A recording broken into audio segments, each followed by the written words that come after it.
think we are all really waiting for little steps in the right direction. Not only in football, in all parts of life, and these things with tier 1, 2, and 3. It's the best idea we have in the moment in this country. So means it depends to how many people are getting infected over in a specific period of time. And so, yes, I understand that there are obviously some discussions about why it's an advantage for some clubs. I said before I knew which year Liverpool will be in. I don't. It's not discussing the advantage or disadvantage of this or that. It's just making small steps in the right direction, and I hope this is the sign for it. And so I'm happy, obviously, that we can bring in 2,000 people. Nobody knows how long we can do that, but I don't even know in the moment for which game it would be the first time, and all these kind of things. But I just think we should discuss this not on the basis of an advantage or a disadvantage for this or that team, because the world is in a difficult place, and we all wait for small steps, and it's a small step in the right direction. That's how I see it. There was the news as well from UEFA about your game against Midtjylland going back to Dortmund. That'll be a nice homecoming for you, will it? Would be kind of. I'm just not sure if that will happen. I think pretty much on the same day the rules for Denmark changed. So for us traveling to Denmark, so we have no influence on that. So we fly to Midtjylland or to Dortmund, wherever we have to. We are the away team, so we play where we have to play wherever it is. And Dortmund, I think it's rather coincidence than anything else. Would be obviously a place I know, but. And not too far away, because I think there were in the very beginning other options as well where we have to fly really long. So as long as we don't have to fly longer than we would fly to Denmark, I'm fine with the destination. And just finally, can you just give us an update on the squad? How are the players? Any update perhaps on Jordan Henderson or Thiago Alcantara?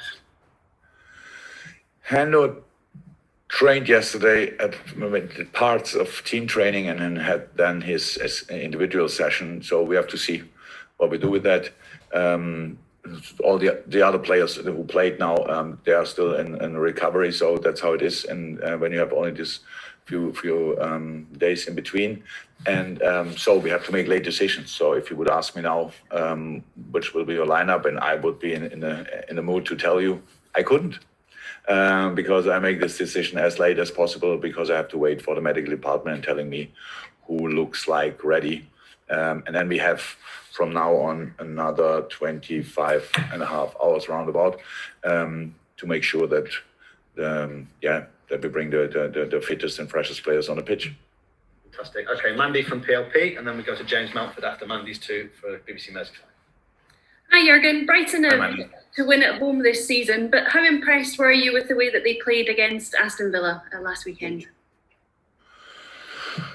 Brighton is, as might be a good example of how good they are actually, but even in the other games when the results were not that good, it's pretty special with Brighton. So look, we have analyst meetings obviously a lot, and I have analysts who are really honest in that. So if they think the opponent is a tough one to play, they tell me in the first second of the meeting when we see all the results they had in the last 6, 7, 8 games, and I say, okay, the results don't look like, but they are in a really good moment. So they play just good football. You can see that it was since they work together now, and they have. Always possession, a lot of possession in the game. The football playing side, the clear idea, adapt sometimes a little bit system-wise, but most of the time play the same system and stick to that and do that really well. So yes, they don't score or didn't score so far, maybe often enough to get the results out of it, but we cannot go there and expect that they will not finish their situations off. Of course not. We have to make sure that we are ready for a lot of necessary defensive work because they make the pitch big. And Brighton pitch is anyway big, and then they make the pitch, try to use all of it, and then it's just hard work, and that's what we have to be ready for. We were always so far, and we have to be again. And Graham Potter says that he believes you've got arguably the best front four in world football. Firstly, I presume you agree. And secondly, how pleased are you with the way that Jota's settled in so quickly, and has he made your side a much stronger Liverpool team? Thank you, Graham. Yeah, Diogo obviously settled in nicely, and that's true. Very important for us. Very, very important for us. Because we cannot play our usual front three all the time, all the full season, and it's difficult to it was difficult to improve us there. But Diogo looks like he can do that, and that is massively helpful. And so I'm really happy about that. Fantastic. Thank you, Mandy. We go James Mountford, Carl Markham, Alex Crook, and then that's it for the Open because I have no more hands over before we go to the embargo as it stands. James from Merseyside. Hi, Jurgen. Good morning. Morning. Just wonder what you make of the top of the Premier League table at the moment. Just 3 points separate the top five. Is that because there's a lot of quality in the division? Is it a symptom of the strange sort of start to the season? Oh, no, you hit me a little bit on the wrong foot. I'm not sure about who is there. I didn't really look at it. Tottenham obviously leading, then it's yourselves, Chelsea, Leicester and Southampton. Okay. Yeah, first and foremost, that speaks for a lot of quality in the Premier League, a lot of quality in the squad of these teams, and good managers, and just good work on training ground. Because they all played so far a really, really good season, and other teams as well. So I'm not surprised that Tottenham is where they are. I'm not surprised that Chelsea is where they are. Southampton look really, really, really good. And Leicester, we played only a few days ago. We know how good they are. So it's the sign that it's that close together this year is for sure, because it's a very, very difficult but interesting season for everybody. And so there are a lot of chances out there for different teams, and it's nothing to do with what you have achieved last year or the year before. It's just you have to be in here and now, and be ready for that, because it's really tough for all of us. But as I said, I'm not surprised. Football obviously has lost a huge figure this week in Diego Maradona. I just wonder what your thoughts were on him as a player, please. The best through my lifetime, which I've watched most often. That's maybe not right anymore because I saw Cristiano and Lionel as well now a lot of time. But during my own playing career, he was the standout player, and his life, I think, shows how nice life can be when you are a world-class footballer, and how difficult it can be as well. So he was a very, very impressive figure. And I had told already, I'd met him once, which is for a player. I was not a player anymore, but for a player of my level, which I was like meeting the Pope, to be honest. And that's was really, really special. So football will miss him. I will miss him, and you can see with all the reactions all over the world, if we would have shown our love for him without want to have a selfie, just if we would have shown him the respect he deserves while he was still alive, I think, we could have helped him. Carl Markham, and then Alex Crook to finish, and then we'll go to the embargoed section. Hi, Jurgen. Hi, Carl. Hi. We all know how much of a fan you are of 12:30 kickoffs. You've got this one on Saturday, and then you've got the December fixtures that give you a Wednesday night game and a Saturday 12:30 with Tottenham and Crystal Palace. I'm just wondering what you thought of that. Obviously, you've campaigned against it, but you don't appear to be being listened to. That's true. So I think my thoughts about them are clear, but now I'm sitting here 25 hours before a game, and it's not the time for me to think now about it, because now I have to prepare a team. When I speak about it, I speak about the issues it causes all the players, not only ours, but in the moment it's only us, and it looks like until the end of the year, it's only us from all the Wednesday games. So obviously, whatever I say doesn't help. So I will stop talking about it.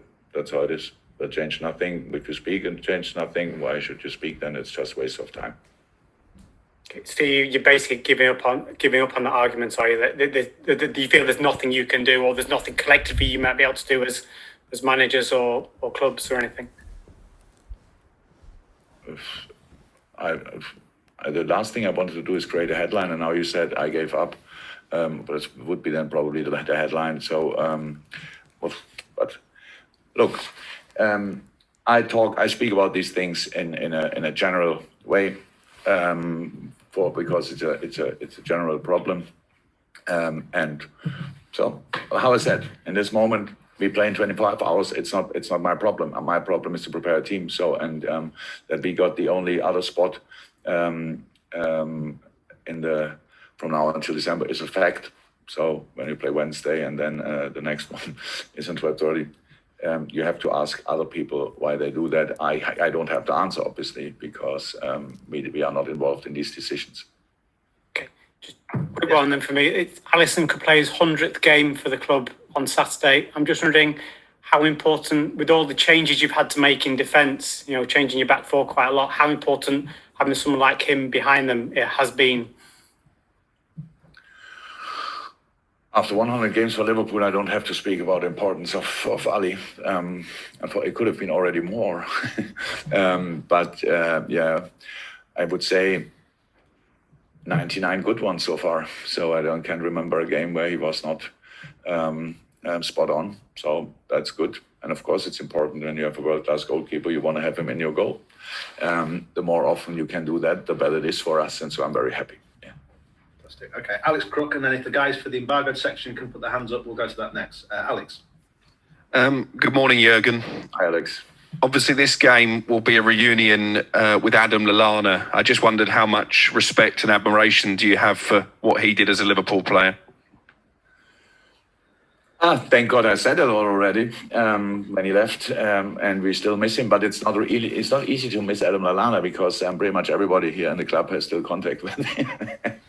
Not this week so much, but because he is just a friend for life of all of us. And so we are obviously not 100% sure. We don't know it if he can play, because he didn't tell anybody. It was obviously the last week he left the pitch, or had to leave the pitch with a groin issue, if I'm right. So I would expect him to be on the pitch tomorrow, to be honest. And then for 90 minutes, I know Adam well enough. The friendship we'll put all the friendship a little bit aside, and after the game, we will be friends again. That's a nice thing with friends. And just based on what you've already said about fixture congestion and obviously the injury problems you've had, do you think this season is going to be even harder for you to win the title than last season, given what you've got to contend with? Yes. Oh, sorry, I've muted you there, Alex. My problem. Sorry, I was going to go to the embargo section. You need to unmute yourself, Alex, if you've got a follow-up. No, I mean, that was my question, really. Just wondered if Jurgen could expand on the reasons why. Why should I? You say all the things. It's before that, so it's more difficult. That's it. Okay, guys.